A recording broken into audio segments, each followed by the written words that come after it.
सुन यो गीत हमारा मुंह से सुनल कैसन गीत को सुनावत है कि जहर जिंदगी में घोरबू हो, जहर जिंदगी में घोरबू तू तबाह करबू, हमारे मुँहले मुहवा देखबू तू बियाह करबू। आई बारात जहिया आई तो हर डोली हो, ए जान मारब हम अपने के गोली हो।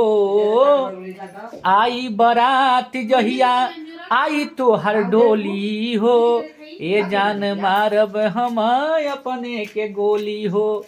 त दूर हमरा से जईबू तू त ना करबू, हमार मुँहले मुहवा देखबू तू बियाह करबू। गीत अच्छा लगल है ये हमारा मैडम है, देखते वाले मैडम हमारा बटन इनके मायके आल है, यानी कि माई के यहाँ हम आल है घूमे।